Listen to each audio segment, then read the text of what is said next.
네, 오늘 우리가 함께 은혜 받을 하나님 말씀은 고린도전서 9장 19절부터 27절 말씀까지입니다. 내가 모든 사람에게서 자유로우나 스스로 모든 사람에게 종이 된 것은 더 많은 사람을 얻고자 함이라. 유대인들에게 내가 유대인과 같이 된 것은 유대인들을 얻고자 함이요 율법 아래 있는 자들에게는 내가 율법 아래 있지 아니하나 율법 아래 있는 자 같이 된 것은 율법 아래 있는 자들을 얻고자 함이요 율법 없는 자에게는 내가 하나님께는 율법 없는 자가 아니요 도리어 그리스도의 율법 아래에 있는 자이나 율법 없는 자와 같이 된 것은 율법 없는 자들을 얻고자 함이라. 약한 자들에게 내가 약한 자와 같이 된 것은 약한 자들을 얻고자 함이요 내가 여러 사람에게 여러 모습이 된 것은 아무쪼록 몇 사람이라도 구원하고자 함이니 내가 복음을 위하여 모든 것을 행함은 복음에 참여하고자 함이라. 운동장에서 다름질하는 자들이 다 달릴지라도 오직 상을 받는 사람은 한 사람인 줄을 너희가 알지 못하느냐. 너희도 상을 받도록 이와 같이 다름질하라. 이기기를 다투는 자마다 모든 일에 절제하나니 그들은 썩을 승리자의 관을 얻고자 하되 우리는 썩지 아니할 것을 얻고자 하노라.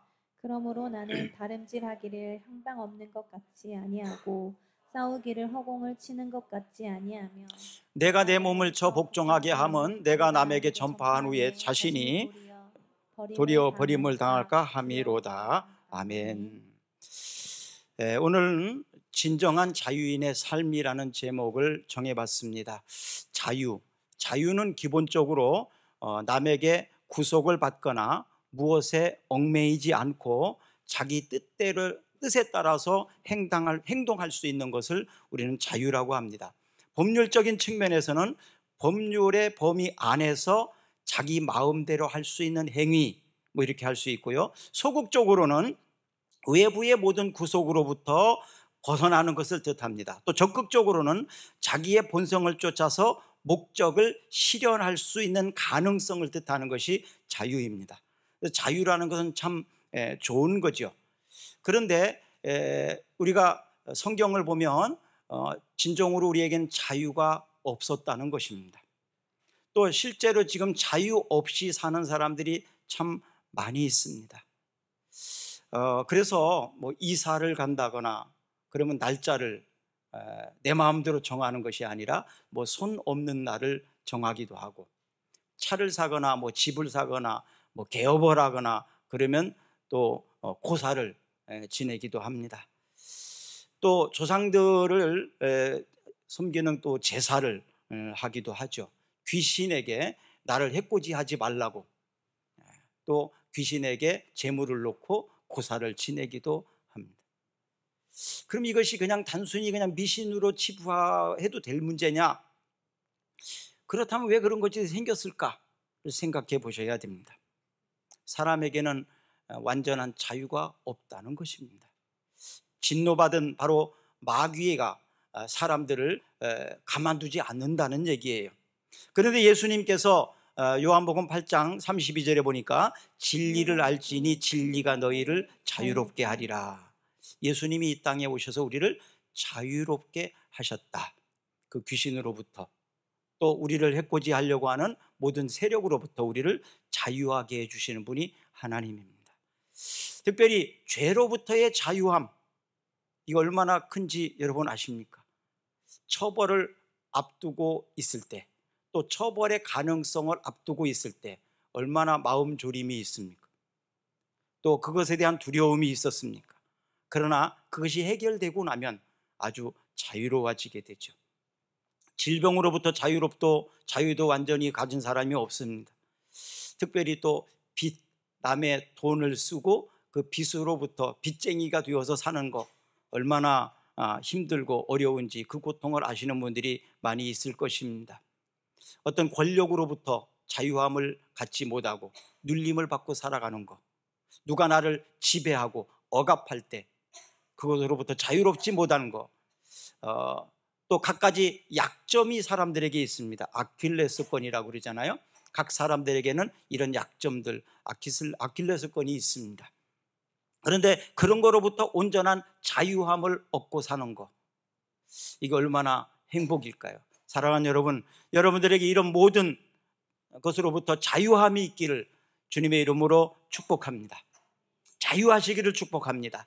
그래서 예수님께서는 그 자유함을 주시기 위해서 오셨고, 또 주님으로 인하여 우리가 자유로울 수 있습니다. 어떤 사람이 그러더라고요. 빚쟁이로 살아가는 너무너무 힘들었는데 빚이 다 해결되고 나니까 얼마나 날아갈 듯이 기쁜지 모르겠다고. 바로 그런 죄악으로부터 우리는 자유함을 얻은 사람들입니다. 이 자유함을 얻었던 바울은 오늘 본문에서 나에게는 자유가 있고 권리가 있다. 그런데 그 자유와 권리를 남에게 빼앗긴 것이 아니라 내 스스로 이제는 포기하겠다. 그리고 나의 자유를 제한하겠다. 이렇게 선언하고 있습니다. 이 당시에는 노예제도가 있을 때거든요. 또 권력의 힘이 대단했던 때이거든요. 신분, 이런 것들로부터 굉장히 억압을 많이 받는 그런 시대예요. 그런데 그 노예의 상황을 알면서도 내가 기꺼이 내 자유함을 내려놓겠다. 그리고 자유롭게 이제는 살지 않겠다. 이렇게 선언하고 있습니다. 왜 그랬을까요? 그 이유는 더 많은 사람을 얻기 위함이라고 성경을 말하고 있습니다. 자, 19절을 한번 같이 읽어봅니다. 내가 모든 사람에게 자유로우나 스스로 모든 사람에게 종이 된 것은 더 많은 사람을 얻고자 함이라. 내가 자유롭지만 이제 종처럼 살겠다. 왜? 더 많은 사람을 얻기 위해서라고. 또 20절에 보시면 유대인들에게나 내가 유대인과 같이 된 것은 유대인을 얻고자 함이요 율법 아래에 있는 자들에게는 내가 율법 아래에 있지 아니하나 율법 아래에 있는 자들 같이 된 것은 율법 아래에 있는 자들을 얻고자 함이요. 또 21절 읽습니다. 율법 없는 자에게는 내가 하나님께는 율법 없는 자가 아니요 도리어 그리스도의 율법 아래에 있는 자이나 율법 없는 자와 같이 된 것은 율법 없는 자들을 얻고자 함이라. 또 22절 한번 읽어봅니다. 약한 자들에게 내가 약한 자와 같이 된 것은 약한 자들을 얻고자 함이요 내가 여러 사람에게 여러 모습이 된 것은 아무쪼록 몇 사람이라도 구원하고자 함이니. 아멘. 내가 약하지 않지만 약한 자가 된 것은 그들을 얻고자 합니다. 또 내가 한 사람이라도 더 구원할 수 있다면 내가 어떤 것들도 포기할 수 있다. 내 자유를, 내 권리를 기꺼이 내려놓을 수 있다라고 말하고 있습니다. 전쟁터라는 게 얼마나 무서운지 요즘에 실감하고 있지 않습니까?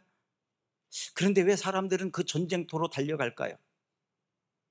포로된 사람들을 구출하기 위해서, 억압받고 있는 사람들을 구해내기 위해서 기꺼이 내가 전쟁터로 달려가겠다는 것입니다. 내가 죽을 수도 있는데, 내가 어려움을 당할 수도 있는데, 그런데도 불구하고 내가 전쟁터로 가겠다. 왜? 거기에 구속되어 있는, 포로되어 있는 사람들을 구출해야 되겠다는 마음, 바로 사명 때문이죠.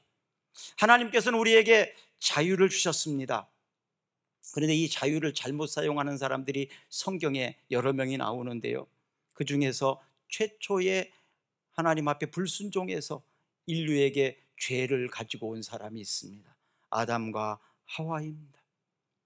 아담과 하와는 하나님께서 에덴 동산 중앙에 심어놓은 선악을 알게 하는 나무의 열매는 먹지 말라고, 하나님께서 그것을 먹으면 정령 죽으리라고 말씀하셨지만, 그러나 아담과 하와는 그 선악을 알게 하는 나무의 열매를 먹었습니다.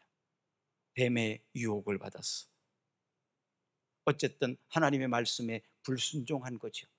그것을 먹음으로 인하여서 하나님과의 관계가 단절되었고 인류에게 죄가 유전되도록 했다는 거예요. 로마서 5장 19절을 한번 읽어보시면, 한 사람이 순종하지 아니함으로 많은 사람이 죄인 된 것 같이 한 사람이 순종하심으로 많은 사람이 의인이 되리라. 한 사람이 순종하지 않음으로 인하여 죄가 들어온 것처럼 한 사람이 순종함으로 인하여 많은 사람들이 의인이 되리라. 여기에 나오는 한 사람은, 불순종한 사람은 아담이었고, 순종한 사람은 예수 그리스도이십니다. 아담의 범죄로 인하여 유전적으로 내려오는 인류의 죄가 들어왔습니다. 그런데 예수 그리스도께서 순종하심으로 인하여 십자가를 지심으로 인류의 죄를 해결하셨다는 말씀인 것입니다. 예수님께서는 십자가를 지시는 죽음에 이르기까지 순종하셨다. 그래서 여러분과 우리의 죄값이 해결된 거예요. 왜냐하면 죄의 삭은 사망이라고 했거든요. 죄의 값을 지불하는 방법은 사망밖에 없는데 그 예수님이 우리의 대신 십자가를 지고 죽으신 거예요. 그래서 우리는 우리의 죄를 해결되었고 우리가 의인이라고 될 수 있었던 것입니다. 내가 빚을 졌는데 누군가 그 빚을 갚아주면 내 빚은 없어지잖아요. 그것처럼 예수님께서는 바로 우리의 죄를 짊어지시기 위해서 십자가에 죽으신 거예요. 그는 죄가 없었지만 우리의 죄를 대신 지고 죽으신 거예요. 그래서 여러분과 저는 의인이 된 것입니다. 우리는 내려오는 유전적인 죄나 내가 지은 자범죄로 인하여 처벌받지 않는다는 것입니다. 왜냐하면 예수님께서 다 해결하셨기 때문에 그렇습니다. 그래서 우리는 자유할 수 있는 거예요. 요한복음 12장 24절에 보면 이렇게 예수님 말씀하셨습니다. 내가 진실로 진실로 너희에게 이르노니 한 알의 밀알이 땅에 떨어져 죽지 아니하면 한 알 그대로 있고 죽으면 많은 열매를 맺느니라. 씨뿌림의 비유를 보면 한 알이 그 씨앗을 심으면 그 씨앗은 죽습니다. 그래서 그곳에서 싹이 나고 꽃이 피고 열매가 맺게 되는 거죠. 그런데 그 심은 씨가 그대로 살아있으면 그것은 싹이 날 수 없고 꽃이 필 수도 없고 열매도 맺을 수가 없다. 희생이 없이는 열매가 맺어질 수 없다는 것입니다. 그런데 우리는 우리의 삶을 돌아보면 내가 너무나 살아있어요. 내가 죽지 못해. 내가 희생하지 않음으로 인하여서 우리를 통해서 싹이 나지 않고 꽃이 피지도 않고 열매가 없었다는 것을 인정하고 시인해야 합니다. 정치인들은 자기가 희생하려고 하지 않았어요. 그러므로 인하여 백성들이 고통을 당합니다. 그들이 선거에 나올 때마다 내가 희생하겠다고 말은 했지만 희생하는 것이 보이지 않아서 우리는 실망하지 않습니까? 마찬가지로 우리는 무엇을 위해서 얼마나 희생을 하고 삽니까? 내가 희생하지 않음으로, 내가 죽지 않음으로 인해서 나를 통해서 열매가 맺어지지 않고 있다는 사실을 솔직히 시인하고 인정해야 합니다.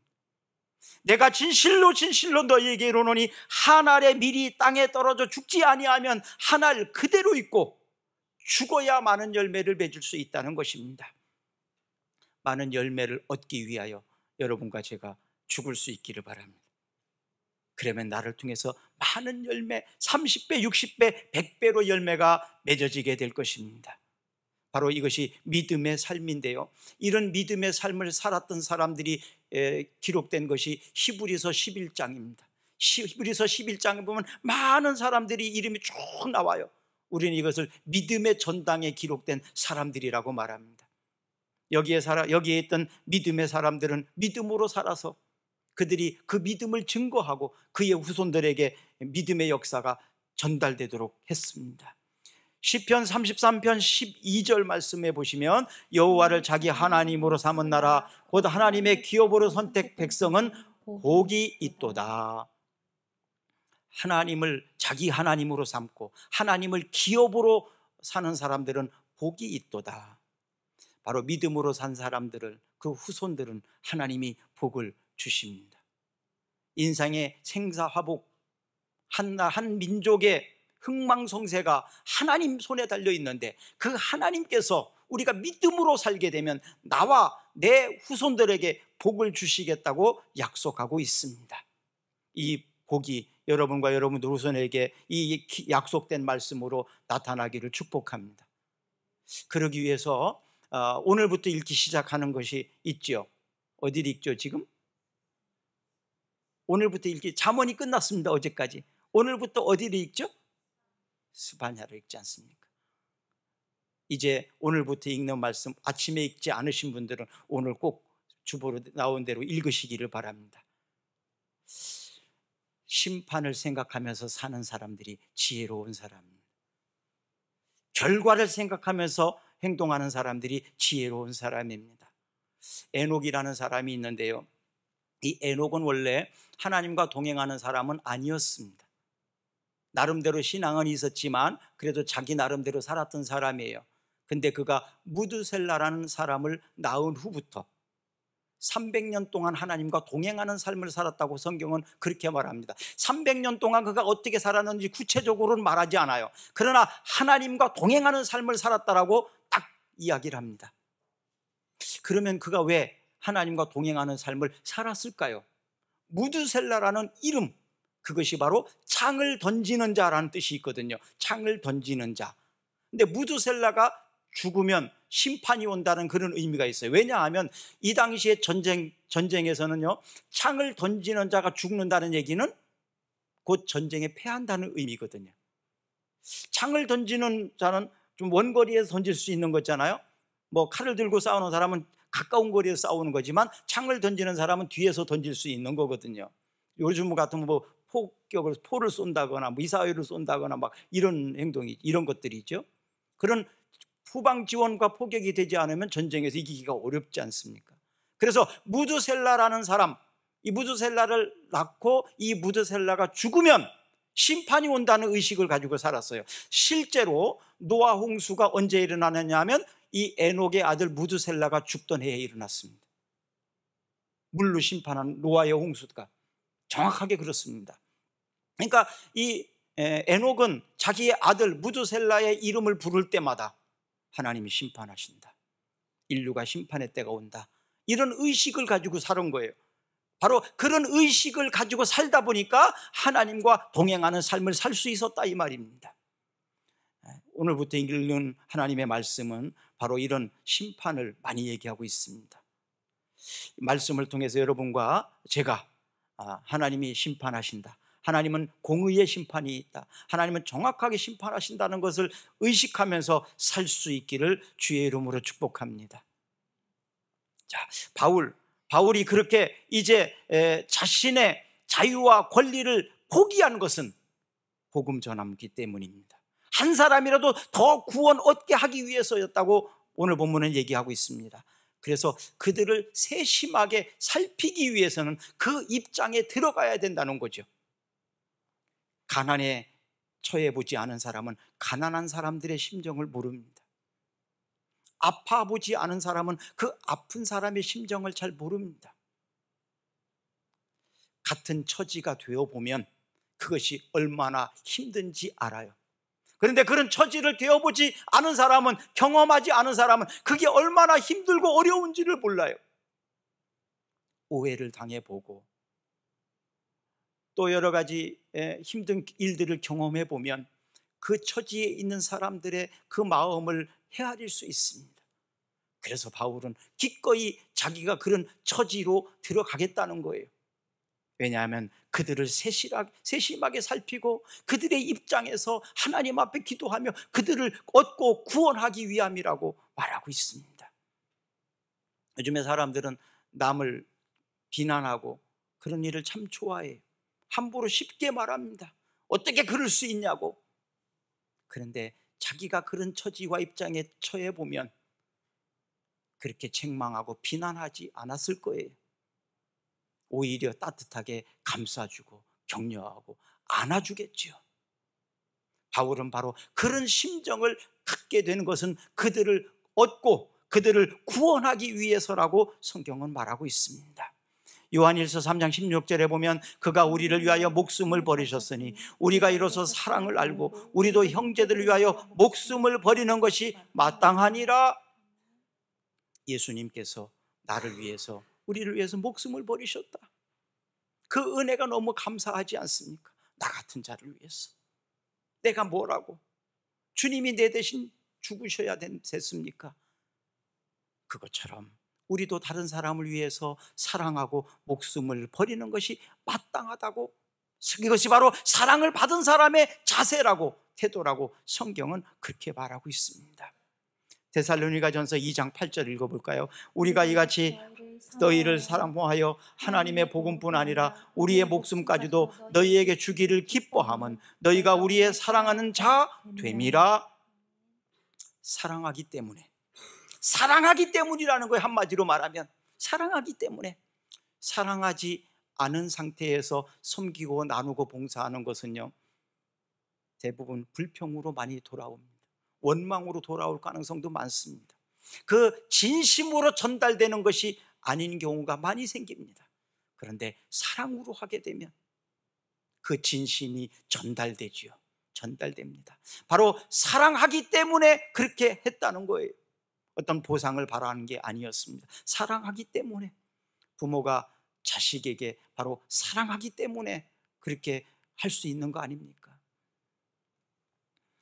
또 로마서 16장 4절에 보니까 아굴라 브리스길라의 동역에 대해서 말하고 있는데요, 읽습니다. 그들은 내 목숨을 위하여 자기들의 목까지도 내놓았나니 나뿐 아니라 이방인의 모든 교회도 그들에게 감사하느니라. 사도 바울이 위대한 사역을 감당할 수 있었던 것은 사도 바울 혼자 할 수 없어요. 물론 하나님이 도우셨지만 또 돕는 동역자들이 있었는데, 여러 사람의 동역자들이 있는데 그 중에서 아굴라와 브리스길라라는 부부, 이들 부부는 바울을 위해서 자기 목이라도 내놓을 수 있다고 성경은 말하고 있습니다. 사역자를 위해서 목이라도 내놓을 수 있는 동역자가 몇 명이나 있겠습니까? 여러분 대신에 죽을 수 있는, 목을 내놓을 수 있는 친구는 있습니까?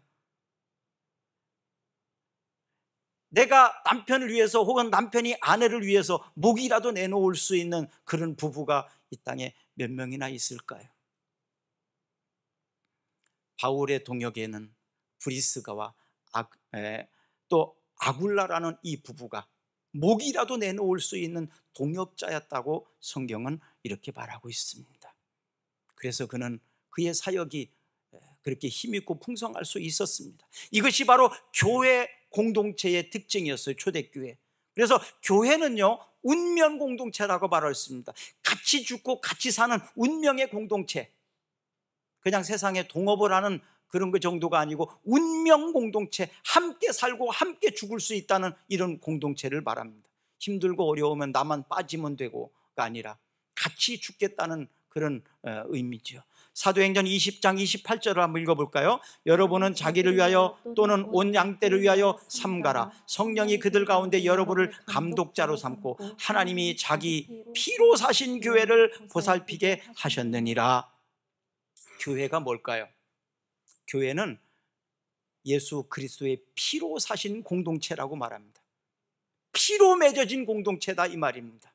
우리는 이것을 혈연 공동체라고 그러죠. 혈연 공동체. 혈연 공동체는 뭐죠? 부모와 자식, 형제. 이것은 피로 맺어진 공동체. 바로 교회는 예수 그리스도의 피로 맺어진 공동체다 이 말입니다.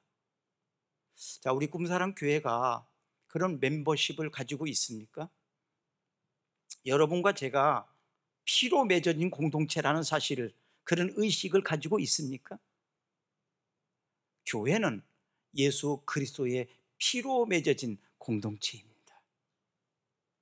이것은 뗄래야 뗄 수가 없습니다. 보통 법적으로는 호적이라고 얘기하잖아요. 호적. 호적에서 부모와 자식에 너는 내 자식이 아니야, 당신은 내 아버지가 지금부터 아닙니다, 호적 정리를 한다고 해서 진짜로 아닐 수가 있습니까? 아무리 호적을 정리해도 아버지와 아들의 유전적인 것은 어떻게 바꿀 수 없습니다. 이게 바로 피로 맺어진 공동체 아닙니까? 부모와 자식 간에. 바로 예수 그리스도의 피로 맺어진 것이 뭐냐 하면 교회예요. 분명하게 그렇게 되어 있잖아요. 피로 맺어진 것. 에베소서 4장 1절에서 3절까지 그러므로 읽습니다. 그러므로 주 안에서 갇힌 내가 너희를 권하노니 너희가 부르심을 받은 일에 합당하게 행하여 모든 겸손과 온유로 하고 오래 참음으로 사랑 가운데에서 서로 용납하고 평안에 매는 줄로 성령이 하나 되게 하신 것을 힘써 지키라. 자, 그러므로 주 안에서 교회를 이루신 사람들은 부르심을 받은 대로 합당하게 행해야 된다. 부르심을 받은 대로 행하는 거예요. 내 마음대로 내 생각대로 내가 하고 싶은 대로가 아니라 부르심에 합당하게, 그리고 겸손과 온유, 그리고 오래 참음으로 사랑 가운데에서 어떻게 해라? 용납하라. 서로 용납해 줘야 돼요. 우리 서로 달라요. 그 다른 것을 용납해 줘야 됩니다. 그리고 평안에 매는 줄로 성령이 하나 되게 하신 것을 힘써 지키라. 성령이 하나 되게 하신, 성령은 나누지 않아요. 성령은 하나 되게 하십니다. 교회들이 연합해서 힘을 합쳐서 하나님 나라를 위해서 일해야 됩니다. 전주시에요 1300개의 교회가 있습니다. 어떤 교회들은 힘을 합쳐서 같이 여러 가지 사업을 해요. 이제 12월 첫째 주 토요일 날에 이제 오거리에다가 우리가 성탄 트리를 만들어서 거기 점등식을 할 건데요. 그런데 거기에 대부분 협력하는 교회들은 뭐 한 30개 교회 할까요? 전주에 1300개 교회 중에서 조금이라도 협력하는 교회들은, 우리 교회는 계속해서, 우리 교회는 성탄 트리를 안 하더라도 거기에다가는 매년 최선을 다해서, 우리 나름대로 최선을 다해서 협력을 했어요. 왜 그러냐 하면 전주시에 전체적으로 이렇게 트리를 통해서 불을 밝히는, 그래서 예수 그리스도의 오심을 사람들에게 알리는 일이거든요. 그런데 사실 너무나 부족하고 잡기 짝이 없어요. 석가탄일 뭐 이런 때는 막 전주시 막 전체가 막 등을 달고 난리 피잖아요. 근데 교회 연합으로 하는 것은 너무나 사실 초라해요. 그 많은 교회들이 있음에도 불구하고 약 25% 정도 내는 것이 전주의 기독교 인구인데 좀 부끄러운 모습이 많이 납니다. 하나 되지 못하고 연합하지 않는다는 얘기예요. 자기 교회만 한다는 거죠. 연합으로 하는 것은 전혀 협력하지 않는다는 얘기죠. 저는 이것이 문제가 있다고 봅니다. 그러면 그것이 연합활동이 그렇다면 교회들은 어떻습니까? 교회가 교회 이름으로 어떤 일을 할 때 연합하고 힘을 합쳐서 어떤 행사를 하고 이렇게 진행할 때 그냥 자기는 쏙 빠져서 전혀 협력하지 않는다면 그것은 그 교회가 하나 되었다고 말할 수 없다는 거죠. 큰 의미에서 우리는 교회들은 전부 하나님이 세우신 교회들이에요. 연합해야 합니다. 무엇을 위해서? 하나님의 나라 확장을 위해서. 각 교회들에게 하나님이 주신 사명에 따라서, 부르심에 따라서 각 교회들이 나름대로 맡은 자리에서 최선을 다해 일을 해야 됩니다. 협력할 때 협력해야 합니다. 교회도 교인들이 어떤 교회적으로 일을 하자고 하면 다 협력해야 돼요. 힘을 합쳐야 됩니다. 나는 바쁘니까 내 일이 있으니까 자꾸 이렇게 빠지고 그런다면 그것은 연합을 이루는 일이 아닙니다. 성령께서 하나 되게 하신 것을 힘써 지키라고, 힘써 지켜야만 그게 가능하다고, 노력해야만 된다고 성경은 그렇게 말하고 있습니다. 그런데 오늘날 안티 기독교, 교회들을 비난하는 사람들이 많이 생겼어요. 그런데 이제 스바냐를 읽으면서 한번 보십시오. 어떻게 하나님이 심판하시는지. 유대와 이스라엘에 대하여 하나님이 그들을 벌하셨어요. 왜? 잘못했으니까. 그러나 그들을 벌하실 때 아수르와 바벨론이나 주변의 나라들을 통해서 했어요. 그런데 하나님은요, 이 아수르와 바벨론에 대해서 하나님이 심판하십니다. 그러니까 하나님의 일에 대하여, 하나님의 사람들에 대하여 함부로 했던 그들을 하나님이 가만두지 않았어요. 니느웨라는 성을 여러분 잘 아시죠? 니느웨가 뭐냐면 아수르의 수도예요. 그러니까 아수르는 망할 수 없는 나라입니다. 그 나라를 누가 함부로 건드릴 수 있어요? 아주 대단한 나라예요. 근데 하나님이 치시니까 이 니느웨, 바로 아수르도 멸망할 수밖에 없다는 거예요. 한 민족의 흥망성쇠는 하나님이 주관하십니다. 인생의 생사화복은 또 하나님이 주관하시는 거예요. 그렇기 때문에 하나님의 사람이든 하나님이 세우신 교회든 우리가 함부로 비난하고 하는 건 대단히 무서운 일이라는 걸 아셔야 됩니다. 왜냐하면 교회를 핍박하는 것은 주님을 핍박하는 거거든요. 바울이 사울이었을 때 사울아 사울아 네가 어찌하여 교회를 핍박하냐, 그것이 바로 네가 어찌하여 예수 그리스도 나를 핍박하느냐, 그렇게 말하고 있어요. 왜냐하면 예수 그리스도가 교회이니까요. 오늘날 교회에 대해서 함부로 비난하고 핍박하고 험담하는 것은 얼마나 무서운 일인지 알아야 됩니다. 물론 우리의 연약함 때문에, 교회의 어떤 부족함 때문에 그런 말을 들을 수 있어요. 그러나 적어도 그런 비난과 그런 허물을 드러내는 일에 여러분들이 가담하지 않기를 축복합니다. 왜냐하면 교회는 어떤 교회든 하나님이 바로 피로 값주고 사신 교회이기 때문에 그렇습니다. 또 읽어봅니다. 사도행전 다시 20장 28절, 아까 읽었던 말씀인데요. 다시 읽어봅니다. 여러분은 자기를 위하여 또는 온 양떼를 위하여 삼가라. 성령이 그들 가운데 여러분을 감독자로 삼고 하나님이 자기 피로 사신 교회를 보살피게 하셨느니라. 이제 교회를 보살펴야 되는 우리 교사들이나 목자들이나 또 사역자들이 바로 하나님이 자기 피로 사신 교회 보살피게 우리에게 사명을 주셨다는 사실을 잊지 마시고, 어떤 것을 어떤 희생을 치르더라도 보살피는 일에 게을리하지 않는 저와 또 여러분들이 되기를 축복합니다. 자, 바울은 고린도 사람들에게 신앙생활이 어떻게 해야 되는지를 이제 가르쳐 주고 있는데요. 달리기 경주, 그 다음에 격투기 경주, 이것을 통해서 가르쳐 주고 있어요. 비유해서 신앙생활이 뭐냐? 운동선수와 같다. 달리기 선수처럼, 격투기 선수처럼. 이 당시에 이것을 많이 한 것이 바로 달리기 선수, 격투 이런 거였거든요. 뭐 야구나 배구나 축구나 그런 것들이 이 당시에 있었다면 아마 오늘날은 축구가 많이 인기가 있으니까 축구로 설명했을 거예요. 근데 그 당시에 이런 게 없으니까 마라톤, 달리기, 또 격투기 뭐 이런 거를 통해서 설명을 한 건데요. 바로 신앙생활은 운동선수들과 비교해 볼 수 있다, 그런 의미입니다. 지난주에 우리 나라 국가대표 선수들이 중국하고 월드컵 2차 예선을 했잖아요. 중국 사람들이 뭐 관중이나 중국 선수들이나 우리가 이렇게 보면서 그들과 우리의 실력 차이가 정말 많이 나고, 또 그들이 뭐 응원하는 관중석의 매너나 이런 것들이 참 많이 떨어져 있다, 이런 걸 많이 봤을 거예요. 뭐 특별히 이제 손흥민 선수, 또 이강인 선수, 이런 사람들 보면서 야, 대한민국의 축구 기술이 정말 탁월하구나, 그런 걸 봤죠.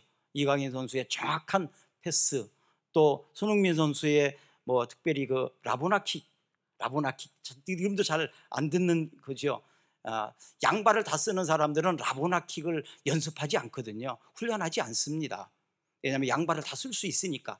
라보나킥은 발을 꼬아서 차는 거기 때문에 굉장히 어려운 거예요. 근데 손흥민이 왜 그 훈련을 했을까? 좀 의아해합니다. 더군다나 한 번도 써보지 않은 그 라보나킥을 지난번에 패스를 하는 걸 보면서 손흥민이 저거를 왜 하지? 저런 훈련을 했었나? 왜냐하면 손흥민 선수는 기본기를 굉장히 중요시 여기거든요. 또 남을 좀 이렇게 높여줄지언정 이렇게 좀 낮추고 막 이런 걸 별로 비난하고 이런 걸 잘 안 하는 사람이잖아요. 우리가 잘 알잖아요. 근데 그때 왜 그것을 했을까? 여러 가지 이제 의견들이 있겠지만 그것은 손흥민 선수가 양발을 씀에도 불구하고 그런 훈련을 했다. 그만큼 연습을, 훈련을 많이 하는 사람이라는 거죠. 엄청난 훈련량을 그것을 통해서 볼 수 있고, 내가 이런 킥으로 패스할 줄도 안다. 그들에게 실력 차이를 좀 보여줄 수 있는 기회도 되는 거죠. 너희들과 우리는 수준 차이가 이런 정도야, 뭐 이런 걸 보여주는 것일 수도 있겠죠. 자, 제가 무슨 얘기를 하고 싶으냐 하면, 이렇게 탁월한 운동선수들의 연습하고 훈련량이라는 것은 우리가 생각하는 것보다 훨씬 많다는 거예요. 보이지 않는 곳에서 연습하고 훈련하는 것이, 우리의 신앙생활도 바로 그래야 된다는 것입니다. 남이 보든지 보지 않든 간에 내 신앙생활의 훈련과 또 자기 자신의 절제, 자기 자신을 연습하고 연단하는 것이 바로 그런 땀과 훈련이 있어야 된다는 것입니다. 운동선수는 썩어질 것을 위해서도 그렇게 합니다.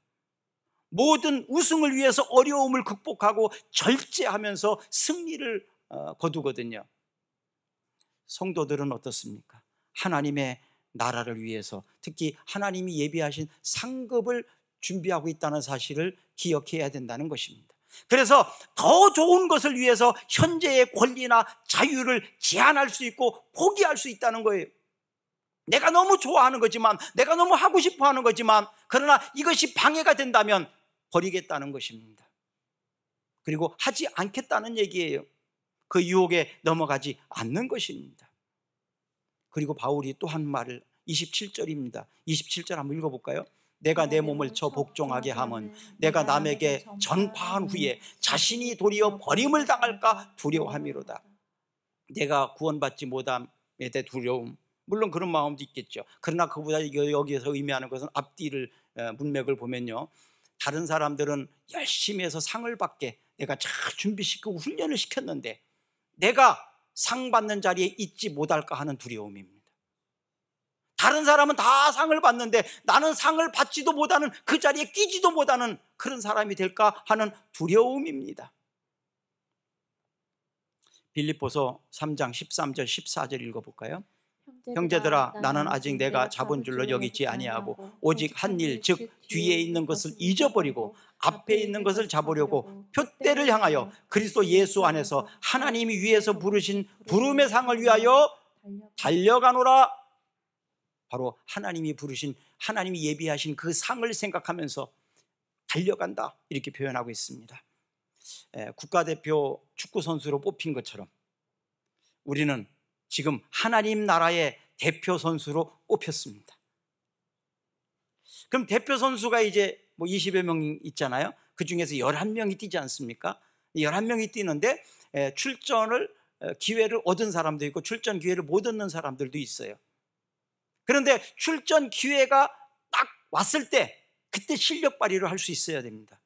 실력 발휘가 안 되면 대표 선수로 안 뽑힐 수도 있고 출전 기회를 안 줄 수도 있어요. 뒤에 벤치에만 앉아 있다가 끝날 때까지 못 뛸 수도 있어요. 그러면 그것을 결정하는 건 뭡니까? 내가 그만큼 실력을 갖춰야 됩니다. 내가 능력을 갖춰놔야 돼요. 그러면 감독이 나를 대표 선수로 뽑아서 출전의 기회를 주겠죠. 그리고 내가 이 손흥민 선수나 이강인 선수처럼 그 탁월함을 많은 사람들에게 보여줄 수 있을 것입니다. 히브리서 12장 1절 한번 읽어봅니다. 이러므로 우리에게 구름같이 둘러싼 허다한 증인들이 있으니 모든 무거운 것과 얽매이기 쉬운 죄를 벗어버리고 인내로서 우리 앞에 당한 경주를 하며, 여기에 보니까 구름같이 둘러싼 허다한 증인들이 있다. 관중입니다. 관중들이 쫙 서가지고 이제 응원을 하는 거예요. 박수를 쳐줍니다. 힘을 내라고 하는 것입니다. 그리고 응원하는 것도 굉장히 중요하잖아요. 그래서 홈그라운드가 다른 것은 좀 차이가 좀 있잖아요. 그런 것처럼 지금 믿음의 선배들이 아브라함도 뭐 이삭도 노아도 뭐 우리가 아는 성경의 많은 인물들이 지금 우리를 바라보면서 응원하고 있어요. 야, 힘을 내라, 좀 더 힘을 내, 그러면서 박수를 치고 막 이름을 불러가면서 그럴 것입니다.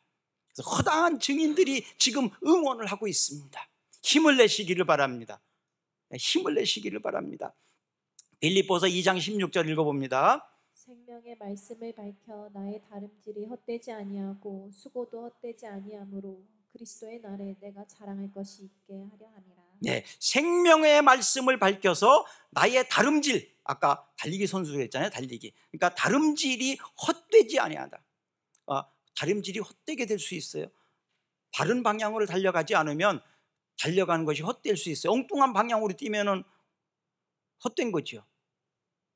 또 우리의 수고가 헛되지 아니하고 그리스도의 날에 내가 자랑할 것이 있게 되고 주님 앞에서 자랑스럽게 되는 겁니다. 그리고 상을 받게 된다.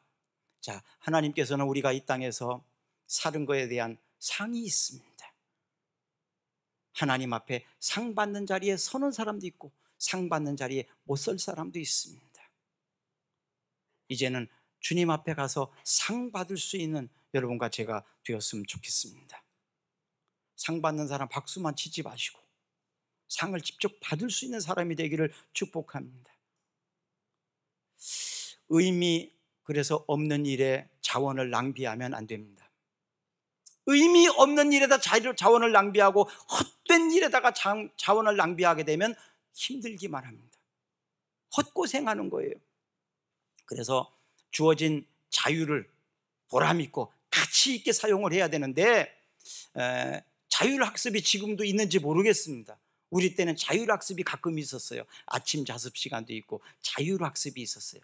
자율학습이 어떤 사람에게는 큰 축복이 되지만 자율학습이 어떤 사람에게는 불행이 되기도 합니다. 왜냐하면 자율학습 시간은 사실 내가 좀 하고 싶은 공부를 할 수 있거든요. 국어 시간에는 국어를 봐야 되고 수학 시간에는 수학을 봐야 되지만 자율학습은 내가 공부하고 싶은 것을 할 수 있거든요. 그래서 내가 하고 싶었던 공부를 부족했던 부분을 채울 수 있는 게 자율학습이라 사실은 전 자율학습이 참 좋은 것이었거든요. 어떤 아이들은 보면 자율학습은 불행입니다. 아무것도 안 해요. 차라리 저런 사람들이 저런 애들한테는 자율학습 시간을 안 주고 그냥 수업을 하는 게 좋을 텐데 여러분 이게 바로 자유 아닙니까? 자율학습. 나에게 주어진 자유, 내가 가지고 있는 권리 이것을 어떻게 사용하느냐에 따라서 이제 상벌이 주어지게 될 것입니다. 하나님께서 은혜를 주신 건강이나 물질이나 시간과 재능 잘 사용하시기를 바랍니다. 자유를 잘 사용하면 행복이 있습니다. 잘못 사용하면 불행하게 됩니다. 권력을 잘 사용하면 축복이 되지만 권력을 잘못 사용하게 되면 망하는 것입니다. 돈을 잘 사용하면 축복이지만 돈을 잘못 사용하면 오히려 없는 것만도 못한 불행이 되는 것입니다. 잠언 22장 1절 읽어보겠습니다. 나는 재물보다 명예를 택할 것이요 은이나 금보다 은총을 더욱 택할 것이니라. 아멘. 우리 기도하겠습니다.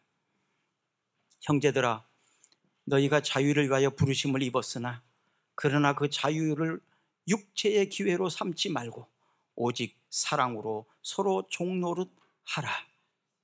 너희는 자유가 있으나 그 자유로 악을 가리는 데 쓰지 말고 오직 하나님의 종과 같이 하라. 우리에게 주신 자유 감사합니다. 하나님, 아직까지 이 자유를 경험하지 못하고 자유롭게 살지 못하는 사랑하는 자녀들을 긍휼히 여겨 주시옵소서. 죄로부터 자유하게 하옵소서. 육신의 질병으로부터 자유하게 하옵소서. 물질이 없는 가난으로부터 빚쟁이로부터 자유를 주시옵소서. 귀신으로부터 세상의 어떤 것으로부터 얽매이는 불행한 자들, 불쌍한 자들을 긍휼히 여겨주시고 주님 자유함을 주시옵소서. 그리고 그 자유함을 가지고 이제는 주님이 기뻐하시는 일을 위하여 또 상 받는 일을 위하여 사용하겠다고 결단하며 기도합니다. 하나님, 이 결심과 결단을 받아 주셔서 진정한 자유인의 행복을 누리며 살게 해 주시고 우리들이 가는 곳마다 그 축복이 전달되게 하옵소서. 예수 그리스도의 이름으로 기도합니다. 아멘. 우리 다 같이 일어나셔서 찬양하겠습니다.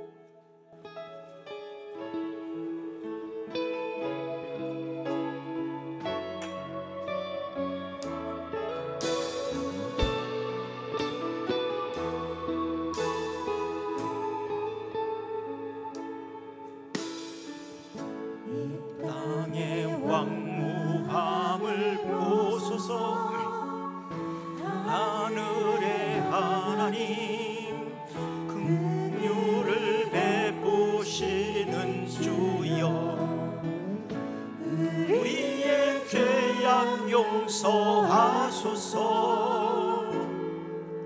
이 땅 고쳐 주소서.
이제는 교회의 머리가 되시는 예수 그리스도의 은혜와 하나님 우리 아버지의 태산 같은 복주심과 우리의 위로자 되시며 모든 것을 합동하여 선으로 인도해 주시는 성령님의 측량할 수 없는 사랑의 역사하심이 자유와 권리를 사람을 세우고 구원하는 하늘의 미랄이 되겠다고 다짐하고 돌아가는 모든 성도들, 저들의 가정과 저들의 사업장 위에 함께 하시기를 간절히 축원하옵나이다. 아멘.